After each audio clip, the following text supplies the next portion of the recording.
But let me just have a comment here before we get into my interview, because heaven is not some fanciful imaginary destination. Jesus Christ, the one whom Christians are banking on for their eternal destiny, assures us that heaven is a real place. And if he goes to the trouble of creating such an elaborate home for us, we can be sure he will return to gather us and escort us to that indescribable new destination that he is preparing for us. Let me just say that in front of me is a new book by a good friend, Dr. Robert Jeffress, and the book is titled A Place Called Heaven, 10 Surprising Truths About Your Eternal Home. We'll talk about where you might pick that up a little bit later. Dr. Jeffress, welcome back to the program. Great to be back, Jan. Thanks for having me. Great book here. Let me make a comment and get your response because, and I talk to a lot of people, and I find that an awful lot of them are earthly minded. And I know you address this, but they live for today unless, again, they might be facing death. They'd rather not look at eternal issues. As people get older, they think about eternity. I think the very elderly certainly do. But,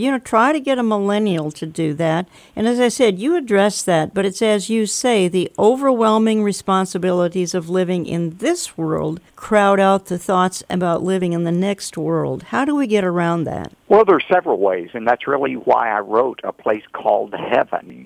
One of the great ironies, Jan, is as brief as our time is here on earth compared to the eternity of heaven, what we do in these few short years in this life really greatly determined how we spend eternity. I say in my book, what we do on earth reverberates in the halls of heaven forever. And I think there's a reason, several reasons, people don't think more about heaven. I think you touched on the fact sometimes we're so tied to this world we forget that our citizenship is in heaven, that everything in this world is one day going to be burned up. But I think, Jan, another reason is, frankly, people have a lot of myths about heaven that make it not that appealing.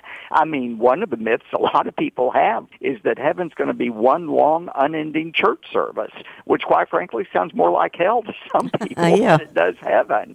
And while it's true we're going to worship in heaven, it's going to be worship like we've never experienced before. We're going to do a lot more than simply worship in heaven. And I talk about what we're going to spend eternity doing, which surprises people. I think another myth people have about heaven is that when we die, suddenly we become somebody else. It's not we who go to heaven, it's somebody else. And I talk about the fact, no, our life is a continuum. When we get to heaven, it's the same person. We have the same names that we had on earth. When Moses and Elijah came back to be with Jesus on the Mount of Transfiguration, they suddenly weren't changed to Bert and Ernie. It was still Moses and Elijah. Yeah.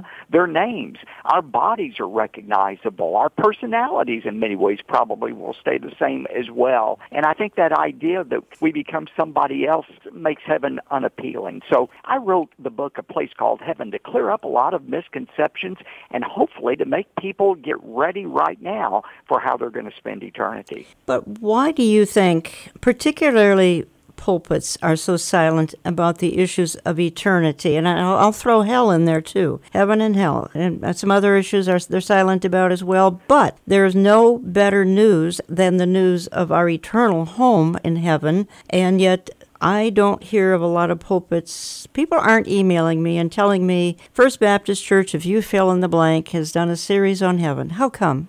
Well, I think a lot of pastors and a lot of Christians have fallen for the myth that somehow thinking about heaven makes you completely useless here on earth. You've heard the old phrase, they're so heavenly minded, they're no earthly good. I don't know about you, Jan, but I've never met a Christian who is too heavenly minded. C.S. Lewis said the problem is, for most of us, is not that we think too much about heaven, it's that we think too little about it. And he goes on to say history has shown that the people who have made the biggest difference in this world are precisely those who thought about the next world. Yeah. And his great line that he ended with was, aim at heaven and you get earth thrown in. Aim at earth and you get neither. And I think the failure to make heaven relevant in the sense of tying it to how we spend our time here on earth makes people think that the subject's irrelevant. And another thing I think is people don't talk about heaven is because to study heaven requires that you study the Bible. And I think you would agree with me. For many pastors, the Bible is out of style right now. It is. Bible study is out of style. They want to speak to felt needs, and somehow they've gotten the idea that heaven doesn't meet a felt need. Well, the fact is, it's the greatest need any of us have. I mean, when you look in the news and you see hurricanes and earthquakes and chaos in Washington and international conflict, those things ought to make us, and they do make us, long for a better world. Well, the good news about heaven is there is a better world coming. You kind of led me into this with what you just said, because we have spent a summer and fall watching trauma and tragedy. We've watched the loss of life. My understanding is on some islands in the Caribbean, there are no human beings left on it. We've had a shooting in Las Vegas. Of course, shootings are nothing new, but that one was just particularly horrific. We've had other natural disasters, including the West and the fires going on. And yet, again, I'm going back to this, Dr. Jeffress, some people want to cling to this earth. I can't wait to get away from this earth, partly because of the things I've just cited, and I hear other people telling me, you know what, I've turned off the media, I've turned off television, I'm tired of seeing people struggling, I'm tired of seeing people's entire livelihoods wiped out, I'm tired of seeing the loss of life, I've had it, and yet they still cling to this earth, so I'm back to my perplexity here.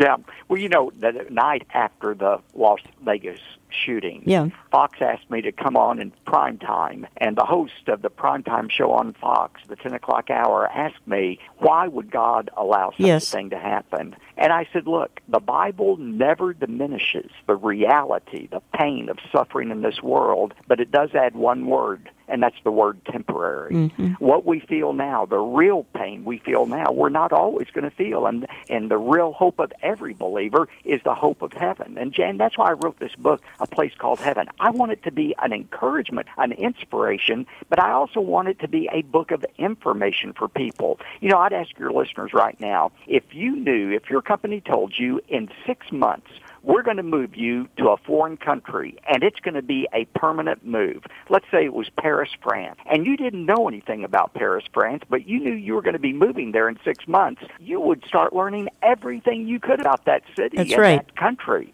And you'd also start making preparation for the move right now that you knew was going to be permanent in 6 months.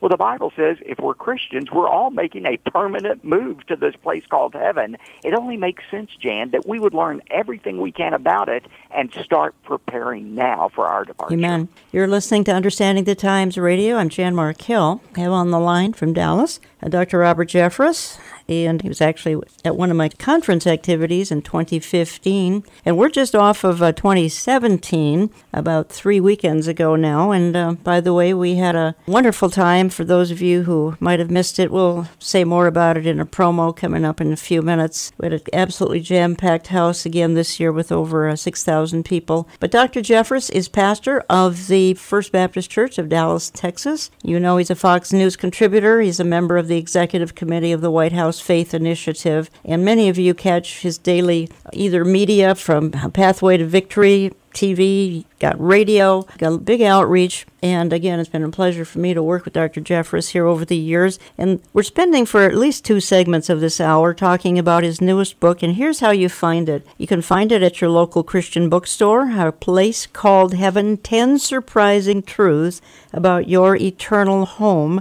You can find it at christianbook.com. There's a CD version, ebooks available at christianbook.com, and again, your Christian bookstore. Okay, Dr. Jeffress, just some bullet points taken out of the book, some real quick questions, and I'll ask for some fairly quick answers, and just then we can get more information in. But you say heaven won't be the same for everyone, and I found that very intriguing. Why don't you explain that? Yeah, the book, Jan, is built around the 10 most frequently asked questions about heaven. And one of the questions is, will heaven be the same for everyone? And the answer is a resounding no. The Bible talks explicitly about rewards in heaven that will determine the kind of heaven that we experience. And the fact is, while our good works are absolutely useless to secure our place in heaven, that's a result of grace. Our good works after we are saved, our obedience makes a tremendous difference in the kind of heaven we experience. 2 Corinthians 5:10 says, we as Christians will all appear before the judgment seat of Christ, that we may be rewarded for what we have done in the body, whether it's good or worthless. And as you know, this is a judgment not of condemnation, but it is a judgment of evaluation. When Christians say, oh, I don't have to face the judgment of God, they're absolutely wrong. We will face God's judgment. It's a different judgment from non-Christians, but it's still a very consequential judgment. And so we talk about that in a place called heaven and what those rewards are going to look like and what we can do to earn them. Is there anything that a Christian can do to keep from experiencing the fullness of heaven? There are many things we can do, I think. You know, the fullness of heaven, some people say that's our capacity to enjoy heaven. They think that's what rewards are. That may be a part of it. It's going to be special praise from God, special privileges in heaven, special responsibilities. But what we do on earth does reverberate in the halls of heaven forever. And if we choose to spend our life on ourselves, furthering our own agenda, building our own kingdom, 1 Corinthians 3 says that will be judged to be wood, hay, and stubble. If our life is spent pursuing God's agenda, building His kingdom, that is counted as gold, silver, and precious stones. And the Bible says if our lives are deemed to be worthless at the judgment seat of Christ, we will be saved, though as by fire. And some people say, well, I don't care about rewards. As long as I make it there, I'll be happy. Well, think again, because 1 Corinthians 3 says those whose lives are judged to be worthless will suffer loss. There will be real, measurable loss felt by Christians. What life is seen to be worthless before God, and they end up forfeiting their rewards. Well, that leads me into another thought here, and I want to visit Revelation 21:4 for just a moment. And there we read about all the tears being wiped away, etc. And it says the former things will have passed away. I want to ask you about former things. Do you think that that's former thoughts, memories of our life here, heartaches from our life here, all of that perhaps wiped away? I don't think God does a memory wipe. I don't think there's anything that suggests that. Again, life is a continuum, and in a way, I think much of our praise of God in heaven will be built as we see how He used all of the things in our life, the good, bad, and the horrible, to work together for His purpose. I think it's the heartache that will pass away. You know, people say, well, how could I be happy in heaven if my loved ones were perishing in hell? I think we have a new dimension of understanding. J.I. Packer said, the joys of heaven will not be extinguished by the horrors of hell. So whatever it's meant by He will wipe away every tear, I don't think it means we become somebody else and we have that memory wipe performed at all.